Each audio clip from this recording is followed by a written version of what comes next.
Welcome to Filo. I am Varun Kumar.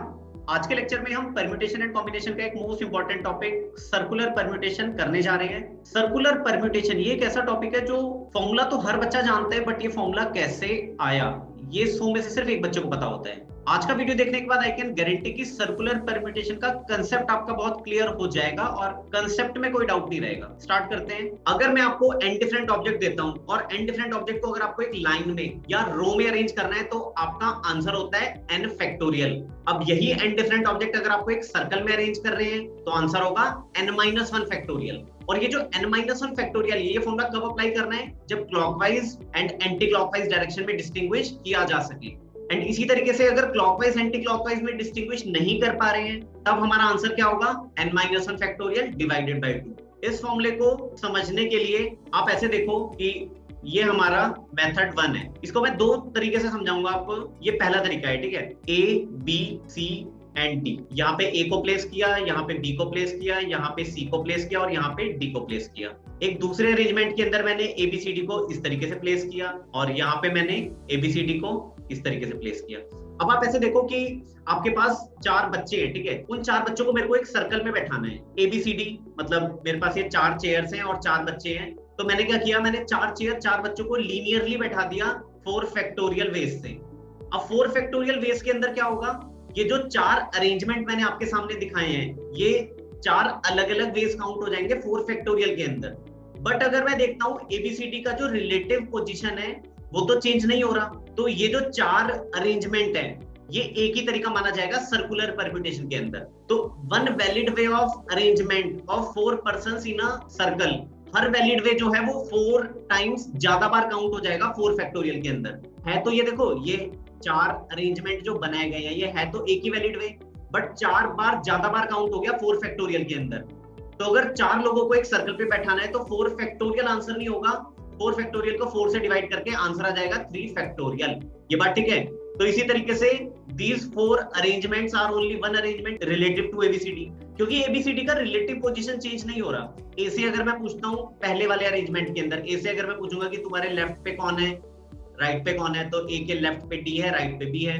Second वाले arrangement के अंदर अगर मैं A से पूछूं तुम्हारे लेफ्ट पे कौन है राइट पे कौन है, तो लेफ्ट पे D है राइट पे B है, और बाकी दोनों अरेंजमेंट्स के अंदर भी। तो ये सर्कुलर परम्यूटेशन के लिए ये 4 अलग अलग तरीके नहीं माने जाएंगे, एक ही तरीका माना जाएगा। तो इसका मतलब ये है कि 4 फैक्टोरियल वे से जब मैं परम्यूट करूंगा तो हर वैलिड वे 4 बार ज्यादा बार काउंट होगा। तो इसीलिए मैंने 4 फैक्टोरियल को 4 से डिवाइड किया, आंसर आया 3 फैक्टोरियल। एंड इसी तरीके से अब मेरा आंसर आ जाएगा number of ways of arrangement of 4 persons in a row. तो आंसर 4 फैक्टोरियल नहीं होगा, 4 फैक्टोरियल को 4 से डिवाइड करके हमारा आंसर आ जाएगा 3 फैक्टोरियल।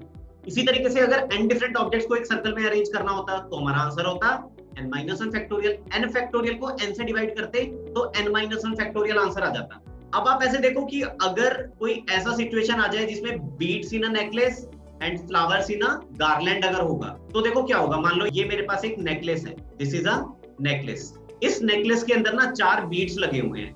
बीड्स क्या होते हैं? बीड्स होते हैं मोती। मान लो ये ब्लू बीड है, ये ग्रीन बीड है, this is yellow and this is red, ठीक है। एक नेकलेस है उसके अंदर ये 4 बीड्स लगे हुए हैं। अब आप मेरे को बताओ अगर ये 4 बीड मेरे को एक सर्कल में अरेंज करने हैं तो आंसर क्या होगा? आंसर होना चाहिए 3 फैक्टोरियल। 4 बीड्स को अगर एक सर्कल में अरेंज करना है तो आंसर 4 फैक्टोरियल नहीं होगा, 3 फैक्टोरियल होगा। अब आप ऐसे देखो ये blue green yellow and red ये जो बीड्स हैं ये किस ऑर्डर में लगाए गए हैं? ये बीड्स आपको दिख रहे हैं इन एंटी क्लॉकवाइज ऑर्डर, ठीक है। अच्छा ये मान लो नेकलेस मैं आपके सामने ऐसे दिखता हूँ, ऐसे रख दिया मैंने नेकलेस ही, ठीक है। ब्लू ग्रीन येलो रेड ये जो बीड्स हैं ये आपको किस ऑर्डर में दिख रहे हैं? एंटी क्लॉकवाइज ऑर्डर में। अगर इस नेकलेस को मैं ऐसे, नेकलेस सामने से आप देख रहे थे, अगर इस नेकलेस को मैं ऐसे पलट देता हूँ तो ब्लू ग्रीन येलो रेड ये जो बीड्स हैं ये 4 बीड्स अब आपको दिखने लगेंगे क्लॉकवाइज ऑर्डर में।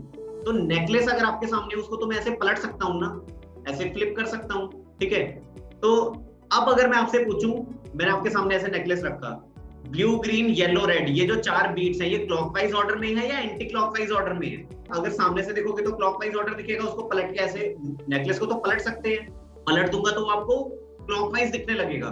तो इसका मतलब ये है कि अगर नेकलेस के अंदर बीट्स हैं तो वो जो बीट्स हैं वो क्लॉकवाइज ऑर्डर में है या एंटी क्लॉकवाइज ऑर्डर में, ये हम डिस्टिंग्विश कर ही नहीं सकते।